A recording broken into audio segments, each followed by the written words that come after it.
जय श्री राम। जो भी भक्तगण ये जानना चाहते हैं कि हनुमान जी के दूत कौन होते हैं या बालाजी महाराज के दूत कौन होते हैं, इनका क्या कार्य होता है, वो आज की वीडियो जरूर देखें। ये दूत असल में वो दिव्य आत्माएं होती हैं जो बालाजी महाराज की चरणों की सेवा करती हैं। बालाजी महाराज अपने भक्तों की रक्षा करने के लिए इन दूतों को भेजा करते हैं और ये दूत फिर उस भक्त की हर प्रकार से जो है सहायता करती हैं, उनकी रक्षा करती है, उनको संकटों से बचाती हैं।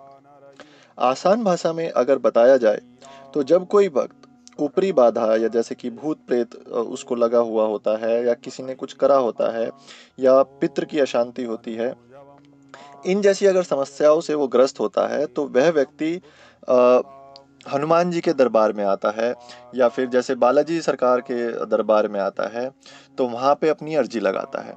आजकल बागेश्वर धाम जो है बहुत प्रचलित है पंडित श्री धीरेन्द्र कृष्ण शास्त्री जी का। तो वहाँ पे लोग अर्जी लगाने जाते हैं। बालाजी आप देखो, मेहंदीपुर बालाजी या सालासर बालाजी, वहाँ पे अर्जी लगाने जाते हैं। अर्जी लगाते समय पीड़ित व्यक्ति क्या करता है, हनुमान बाबा से विनती करता है, उनसे प्रार्थना करता है कि आप उनको उनके संकटों से मुक्ति मिल जाए।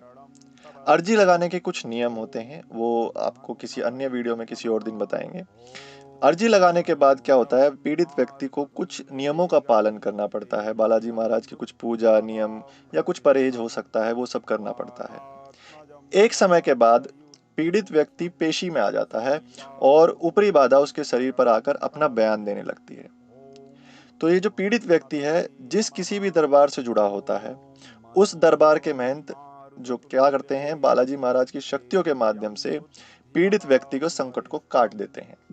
अब जब ये संकट या पीड़ित आत्मा का शरीर जो है हमेशा हमेशा के लिए छोड़ देती है, तो वो मेहंदीपुर बालाजी के चरणों में चली जाती है और उनकी सेवा करती है।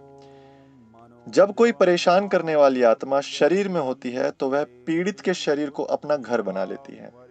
संकट मुक्ति के समय संकट वाली आत्मा शरीर से चले जाने के बाद पीड़ित व्यक्ति का शरीर एक खुला घर हो जाता है, जिसमें कभी भी कोई भी आत्मा फिर से आ सकती है।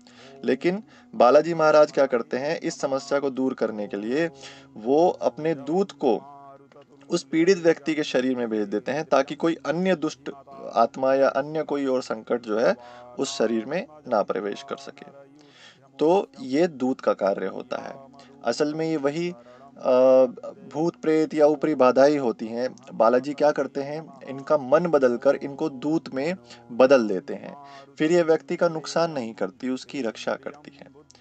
ये तभी हो पाता है, दूत तभी आपके शरीर पर आते हैं या तभी आपकी रक्षा करते हैं जब आप कुछ नियमों का पालन करते हैं या बालाजी महाराज आपसे प्रसन्न होते हैं, या पूजा पाठ जो बालाजी के होते हैं वो जब आप करते हैं, तब बालाजी महाराज अपने उन भक्तों पर उन दूतों को स्वतः ही उनका मन बदलकर उनके ऊपर सदैव रक्षा के लिए रखती है।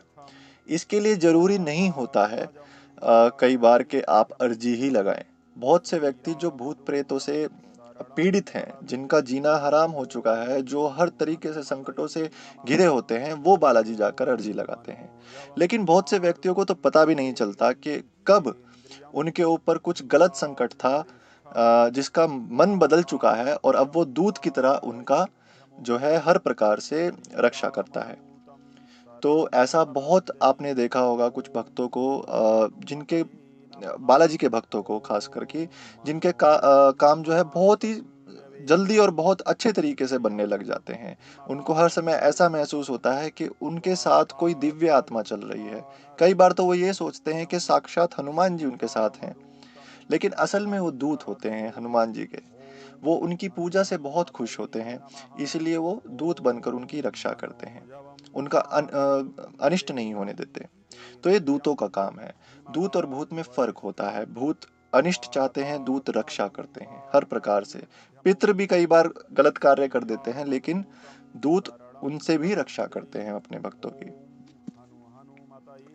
लेकिन एक चीज ये यहाँ भी आती है कि ये रातों रात दूत नहीं बनती हैं। इनको बहुत सारी परीक्षाओं से, बालाजी महाराज की परीक्षाओं से गुजरना पड़ता है। ठीक है ना। ये दूत जो है बालाजी महाराज, या फिर आपने प्रेतराज सुना होगा या भैरव महाराज सुने होंगे, इन तीनों के पास ही दूत रहते हैं ज्यादातर। प्रेतराज के पास दूत रहते हैं, बालाजी महाराज के पास दूत रहते हैं, ठीक है ना, या भैरव जी के पास दूत रहते हैं। दूत इन्हीं के ही होते हैं। तो इन तीनों में से किसी के भी दरबार में के ये दूत हो सकते हैं।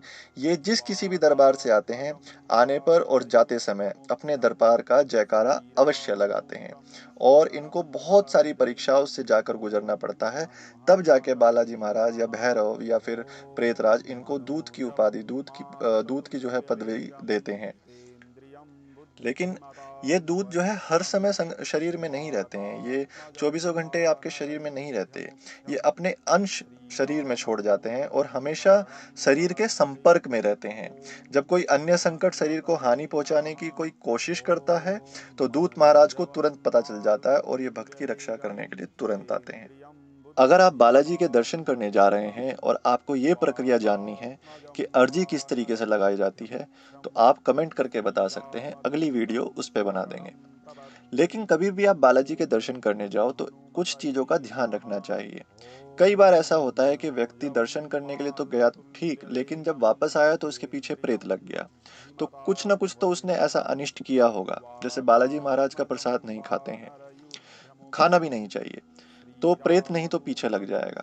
इसलिए कुछ ऐसी चीजें हैं जो बालाजी महाराज के दर्शन करते समय ध्यान में रखना चाहिए। क्या क्या सावधानी आपको रखनी चाहिए और किन चीज़ों का विशेष ध्यान आपको रखना है, वो सब चीज़ें जानने के लिए आप बताइए और कमेंट कीजिए। आपको वीडियो में सारी जानकारी प्राप्त की जाएगी।